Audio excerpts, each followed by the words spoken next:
जैसे जैसे आईपीएल के प्लेऑफ के मुकाबले नजदीक आ रहे हैं वैसे आईपीएल का रोमांच भी बढ़ता जा रहा है। कुछ मुकाबलों पहले ऐसा लग रहा था कि शायद 4 जो टीमें हैं प्लेऑफ की वो कंफर्म हो गई है, लेकिन आरसीबी की जीत और फिर गुजरात की जीत ने प्लेऑफ पूरी तरीके से ओपन कर दिया है।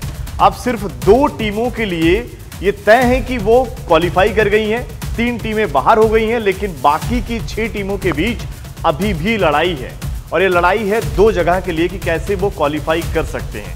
तो आपको पॉइंट्स टेबल समझाते हैं कि आखिरकार इन टीमों में से किसके पास ज्यादा चांस है आगे क्वालिफाई करने का और अभी पॉइंट्स टेबल का समीकरण क्या है। पॉइंट्स टेबल की बात करें तो कोलकाता की टीम 11 मुकाबलों में 8 जीत के साथ नंबर 1 पर है, 16 पॉइंट उनके हैं यहां पर। इसके अलावा राजस्थान की टीम 11 मुकाबलों में 8 जीत के साथ नंबर 2 पर है, 16 पॉइंट इनके भी, और दोनों टीमें नंबर 1 नंबर 2 पर शुरुआत से ही बनी हुई है। इसके बाद अगर आप देखें तो हैदराबाद की टीम 12 मुकाबले 7 जीत 14 पॉइंट है।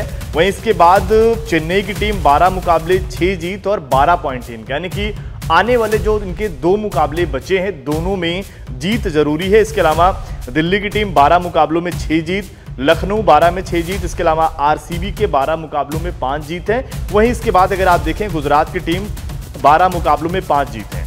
अब इसमें अगर आप देखें तो चेन्नई, दिल्ली, लखनऊ टीम के 12-12 पॉइंट है 12-12 मुकाबलों में, यानी कि इन तीनों टीमों के एक ही पॉइंट है। इसके अलावा थोड़ा मौका यहां पर आरसीबी और गुजरात के पास भी है, क्योंकि अगर चेन्नई, हैदराबाद, दिल्ली अपने मुकाबले आने वाले जो आगे हैं वो हारते हैं तो इनके पास थोड़े बहुत चांसेस रहेंगे। गुजरात के लिए फिर भी बहुत कम है, क्योंकि ये पहुंचेंगे भी तो 14 पॉइंट पर पहुंचेंगे और इनका जो रन रेट है वो बहुत कम है।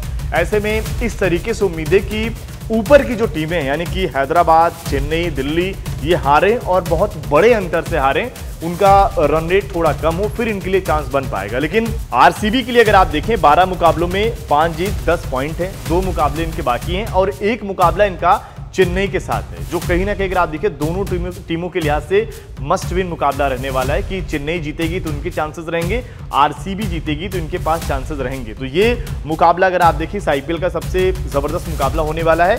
बाकी अगर आप देखिए हैदराबाद की स्थिति मजबूत इस लिहाज से क्योंकि 12 मुकाबलों में 7 जीत है, 14 पॉइंट उनके हो गए। बाकी टीमें कुछ ऐसी हैं कि जो अपने सारे मुकाबले खेलने के बाद 14 पॉइंट पर पहुंचेंगी। हैदराबाद के पास एक प्लस पॉइंट ये भी है कि उनका रन रेट भी अगर आप देखें तो प्लस में है और इस तरीके का है कि अगर वो अपने आने वाले दोनों मुकाबले जीतते हैं और फिर अगर राजस्थान या कोलकाता अपने मुकाबले हारती है तो फिर ये टीम टॉप 2 में अपने आप को खत्म कर सकती है। तो ये भी अगर आप देखें इस टीम के लिहाज से बेहतर हो सकता है। लिहाजा जो प्लेऑफ है वो पूरी तरीके से अभी ओपन है। ऐसा हम नहीं कह सकते कि सिर्फ 2 टीमें पहुंच गई तो बाकी हैदराबाद की जगह भी पक्की होगी। अभी भी अगर आप देखें तो चेन्नई, दिल्ली, सभी टीमों के लिए यहाँ से रास्ते ओपन है। तो ये है पूरा पॉइंट्स टेबल का समीकरण। अगर बात करें ऑरेंज कैप की तो वहां पर अभी भी विराट कोहली नंबर 1 पर बने हुए हैं, 12 मुकाबलों में 634 रन उनके पास। इसके अलावा ऋतुराज गायकवाड़ 12 मुकाबलों में 541 रन। ट्रेविस हेड की अगर बात करें तो 11 मुकाबलों में 533 रन। साई सुदर्शन की अगर आप देखें वो भी 12 मुकाबलों में 527 रन, पिछले मुकाबले में उन्होंने शतक जड़ा।